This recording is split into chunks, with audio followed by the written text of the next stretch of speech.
para mapakita din po na kahit na hindi kayo gumamit ng ganito, keyboard and mouse po. Sige po. Kasi kapag pinower on nyo na po ito, eto. So yung power niya po sa ito. So once na pinindot nyo po kasi ito, Mag-start na po. yung lalabas siya. Tapos yung program din po kasi ginawa na siyang startup application. So kahit hindi kayo gumamit ng ganito po, bubukas siya mag-isa. Po.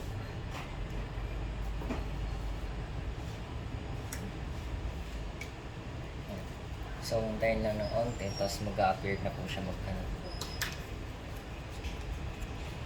Ayan. So, mag-isa na po siya. So, balang gagawin nyo na lang, magtatap na lang po kayo dito. So, eto po, si scanner, QR, tsaka itong si webcam is connected po. So, once na nag-tap po kasi kayo dito sa kanya, eto, pag tumunog na to, pipicturean niya yung itsura niya po ngayon. Pero ito po kasing pinande-demo is outdated po, no? So, wala nang lumalabas na picture po. So, ayan po, kung ganun yung mangyayari, pagka-tap nyo, picture po. So, bawal na din po yung, may face mask po. Bawal din yung masyadong maliwanag yung likod. Tapos, mas lalong bawal din po yung pinapasuyo po. Kasi, may pictures na po kayong makikita po. So, dito, ang tatandaan lang naman po is yung first in tsaka last out po. So, for example, itong taong to, si Pablo Agnes po, yung top in niya ng tanghali or ng PM is 3:39. Pinasample lang po kanina. So, 3:39, ito yung first in niya ng hapon. So, hindi, yung itong 1, 2, 3, 4 na to, i-disregard niya po yan kasi first in, last out. So, ang i-count lang niya, itong 3:39, 47, tsaka yung 4:26 po. Pero kung nag-tap po ulit mamaya itong taong to ng mga 5:30, ganun po, i-disregard niya ulit po. So, lagi siyang patungan. So, first in tsaka last out na po. So, eto po, sinulat ko na lang po yung time, intervals po na kailangan niyo malaman po para hindi kayo malito dito. Kasi meron yung, times na, for example, 7 a.m. nakain ka ng umaga. Tapos, 11:45 po kasi yung ibang teachers po, di ba? Or 11:30, ganun po. Eh, yung nakasulat po kasi sa AM out is 12 noon. So, kung earlier than that po yun, so pwede pa rin naman po. Pero, for example, 11:45 ka nag-out po, no? So, 7, 11:45. Tapos, maaga kang natapos mag-lunch break, ganun po. So, kapag kunwari bumalik ka sa school mo ng 12:17, tapos magtatap ka kasi akala mo papasok ka na ng hapon po, no?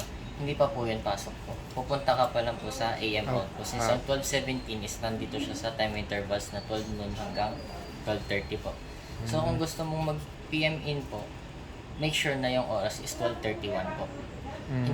Hindi pwedeng earlier than that po. Kasi pag nag-tap ka ng 12:30, yung 11:45 mo kanina, papatungan lang niya ng 12:30 po. So, AM out pa lang po yun. So, kung gusto niyo po talaga, make sure na 12:31, tas hanggang 59 po. So, yun yung susundin lang naman sa times po.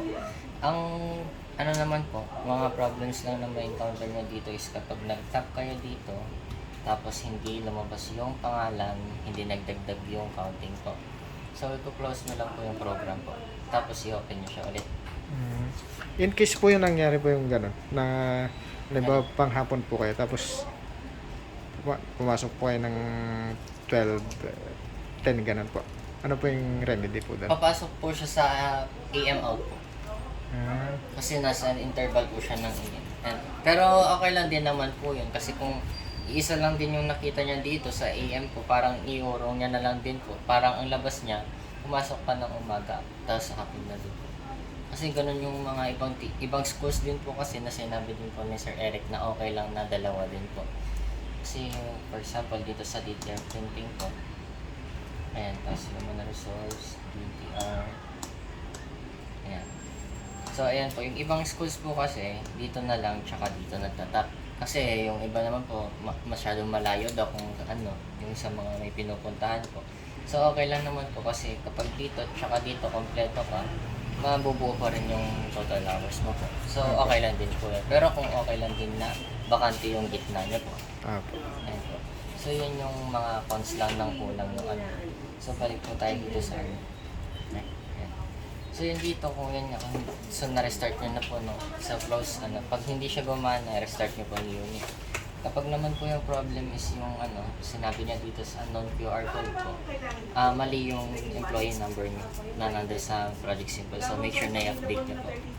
And then kapag tama naman yung nasa Project Simple po, pero unknown QR code pa rin, ito po yung may problem po.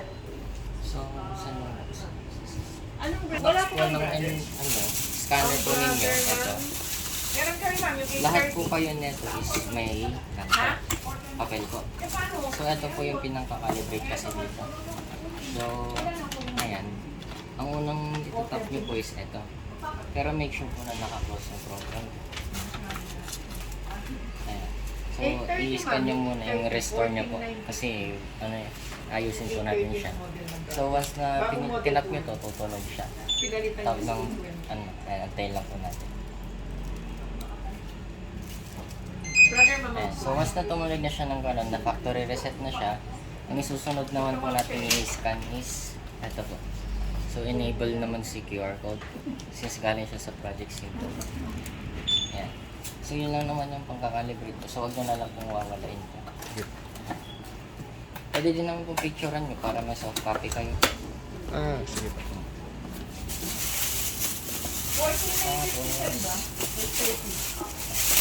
Kung yung problem naman po is Kaya niya ito.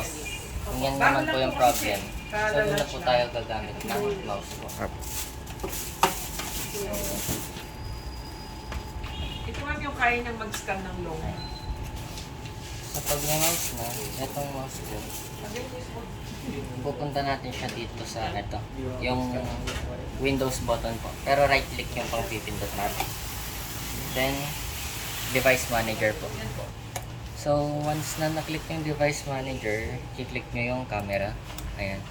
Then, i-click nyo yung A4 Tech po kasi sa inyo po eh. So, A4 Tech yung nakasulat dito. So, A4 Tech camera, right click nyo. Tapos, i-update nyo po siya. Pero, wag yung sa Windows po. Ito yung i-update natin. Si browse, tapos let me pick. Tapos, click nyo lang po yung una dito. Yung USB video device po. Tapos, pag na successfully updated na, close nyo lang siya, tapos i-restart nyo na po. Ayan. Dito naman po sa, sa printing na po. So, ibang application naman po yun. Ito naman po. Ayan. So, sa DTR printing po, sa human resource, nandito yung lahat ng pangalan nyo. So, actually, sa pagkakuha nyo naman po siya, hindi nyo na need mag-enroll. Nandito na po agad lahat kayo po. Pero just in case na chinek nyo siya, tapos may kulang kayo, ang pwede nyo gawin po is i-register nyo muna siya sa Project Simple po. Tapos once na registered na siya, pipindutin nyo yung system, tapos make sure na connected po sa internet to lagi po na system, tapos download employee records po para mapasok yung bagong tao po dito. Ganon din po kapag may bago kayong employee na so iaantay niya muna yung payslip niya para makuha niya yung employee number, re-register nyo siya dito, then project, ito po. Ayan.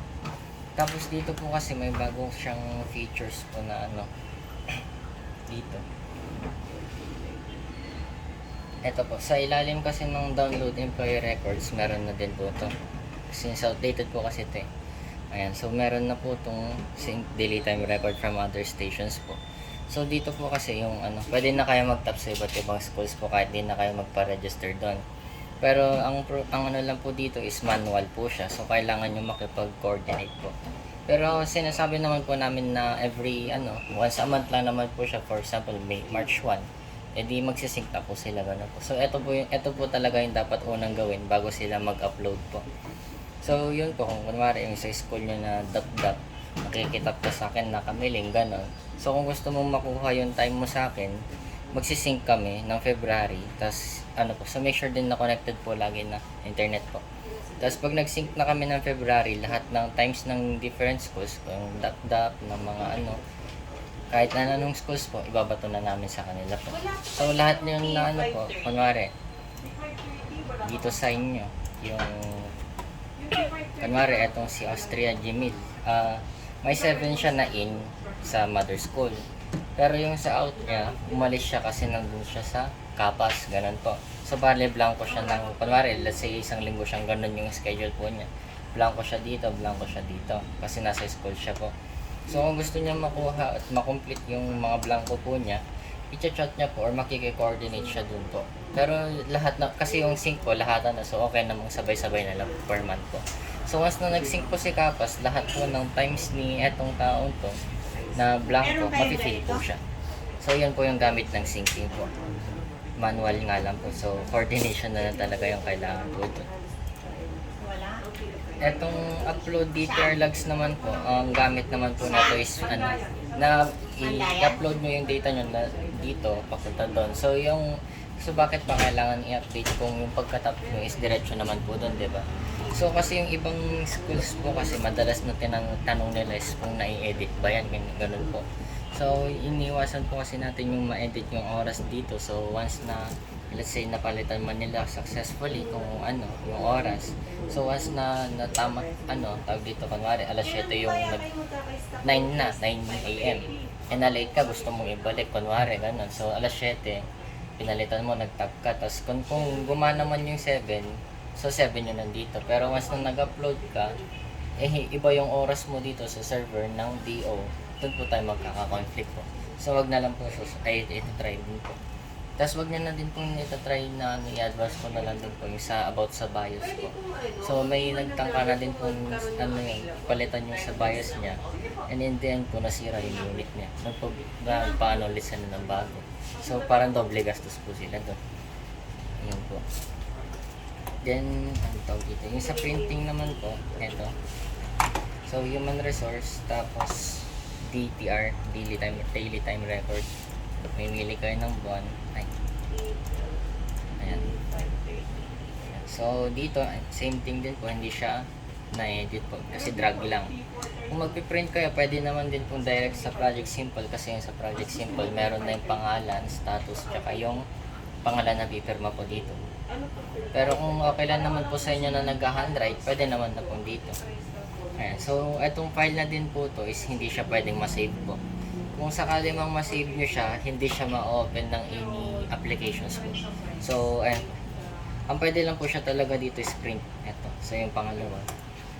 Then, installan nyo muna siya ng drivers po ng printer. Kasi, ang nakasulat lang po dito is Microsoft Print to PDF lang. So, installan nyo muna ng drivers ng printer nyo po. Ayan. Kunwari yan. Tapos, mamimili na lang kayo kung lahat na kayo. Kung gusto mong isabay lahat ng employee nyo po. Or, kung alam nyo yung number nyo po, individual. So, yung sa number po, ito lang naman makikita yan sa employee. Ayan. So, kung anong number ka dito, yun yung po mamaya. Ayan. So, yun lang naman po yung yung features ng program po. Pagka-turn in, tap ka na lang po. Tapos, hindi naman siya required na 24/7 po. Kasi, ang iniwasan din natin, yung brown out po. Pag once na nag-brown out po yun, matatamaan yung board po. So, masisira yung unit po. So, yun ang iniiwasan po natin. Tsaka, mas lalo po ito kasing mini PC po, mas fragile siya compared sa mga desktop computers. Kasi, let's say, yung mga compact siya, yes po, maganda siyang tignan kasi walang masyadong Pero ito po kasi, once na nasira yung isang part niya sa loob, sira na lahat yun. Kasi embedded po siya. Unlike po sa mga desktop, pwede mong tanggalin yung kung ano yung sira po. So, yun yung advantage ng desktop din. Tsaka mas maganda din yung specs nun. Pero ito kasi is Wi-Fi ready din naman. So, Hindi siya naka-UPS, no po. Hindi na. Pero pwede po siyang i-connect sa UPS. Pwede po. Para kung sakali mong mag-brown out, may backup kayo na 5 to 10 minutes po. Okay lang naman. Kasi, ayun po, kung may questions na lang po, tawag na lang po ulit kayo. Kung may sira yung monitor, like may green na line daw kasi yun po yung nare-receive namin pwede naman po itawag para palitan na lang po namin. Kung may problem naman din po dito, ganun din po, tawag na lang po.